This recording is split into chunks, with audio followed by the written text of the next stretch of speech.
Hai Infinite Friends, senang sekali kita bertemu lagi dan semoga semuanya dalam kondisi sehat. Jadi kalau di sini nih lagi sering hujan, jadi biasanya orang-orang tuh jadi lebih gampang sakit, tapi semoga teman-teman semuanya dalam kondisi sehat. Dan hari ini di Governance with IIM episode kedua, kita akan bahas sesuatu topik yang saya pikir-pikir sejak awal saya membuat rubrik ini, saya pengen banget bahas ini gitu. Jadi membahas buku-buku apa saja sih yang saya rekomendasikan untuk teman-teman yang mau belajar tentang governance. Nah, untuk yang edisi pertama, saya tuh pengen banget sebenarnya bahas IPPF, tapi kemudian saya sadar bahwa, oh iya ya, kenapa nggak kita kasih basicnya dulu, baru kita akan belajar governance dari sisi auditor gitu. Nah, di sini akhirnya saya kepikiran untuk bahas satu buku yang ngasih saya fondasi mendasar tentang governance.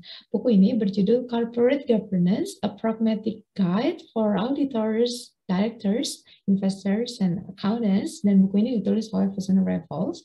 Jadi buku ini sendiri adalah buku yang benar-benar ngasih kita fondasi gitu. Kalau teman-teman ingat, biasanya di skripsi kita tuh bahas tentang teori agensi gitu.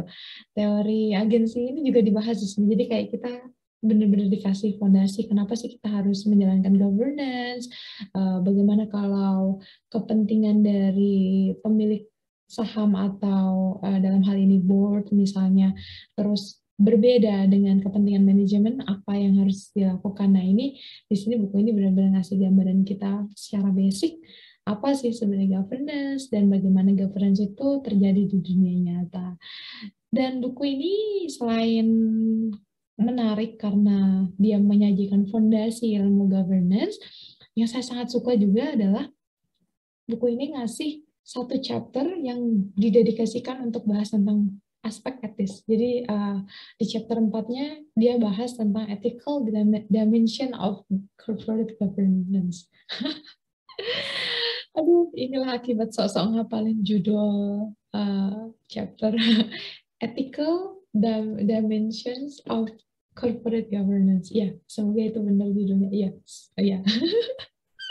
Di situ dibahas bagaimana kalau di zaman dulu gitu ya, bisnis itu biasanya berfokus pada shareholders atau pemegang saham, para investor gitu ya. Jadi akhirnya apa? Tujuan dari organisasi adalah memaksimalkan profit.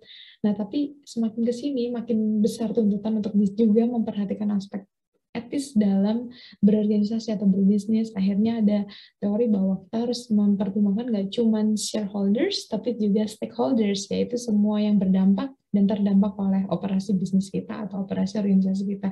Jadi gimana organisasi itu tetap bisa beroperasi, mencapai tujuannya, tapi mengconsider apakah dia itu memiliki dampak yang baik gitu ya, atau setidaknya tidak memberikan dampak buruk bagi broader system seperti komunitas, masyarakat, atau orang-orang yang ada di sekelilingnya. Terlebih lagi juga aspek lingkungan mungkin gitu. Jadi bagaimana kita menjalankan bisnis kita ini atau menjalankan organisasi kita ini dengan tetap consider aspek-aspek di luar dari sekadar profit atau operasional dari organisasi kita.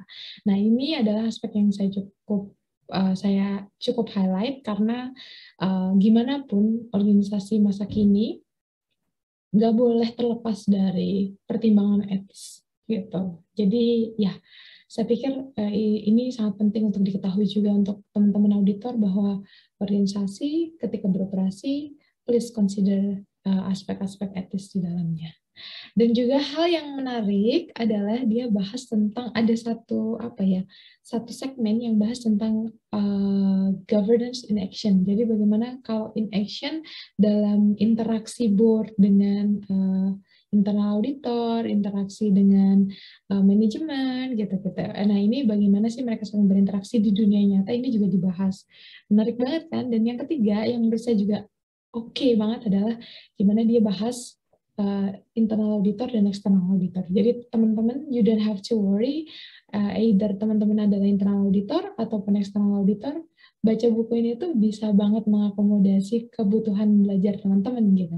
Dan di sini dibahas juga bagaimana mulai dari audit planning, penunjukan pimpinan, role management dalam audit, komunikasi dengan komite audit, sampai audit reporting. Jadi benar-benar lengkap gitu ya. Dan juga positioning dari internal audit maupun external audit itu dibahas di sini. Jadi kita akan tahu nih bagaimana sih kita akan menjalankan governance bagi organisasi, perannya seperti apa, itu bakal dibahas di buku ini. Jadi buku ini adalah buku yang saya rekomendasikan untuk teman-teman yang mau belajar tentang basic governance. Dan kita akan ketemu lagi di episode selanjutnya. Kita akan bahas buku lain yang juga penting untuk dipelajari ketika kita mau belajar governance. Oke, teman-teman, terima kasih sudah mendengarkan episode kedua dari Governance with Iin. Semoga bermanfaat, dan jika teman-teman ada hal-hal yang ingin disampaikan atau pertanyaan atau komentar atau usulan ide, silahkan tuliskan di kolom komentar. Saya akan dengan senang hati membaca dan menanggapinya. Oke, teman-teman, sampai bertemu lagi di episode ketiga. Sampai jumpa, semoga semuanya dalam keadaan sehat. Bye-bye.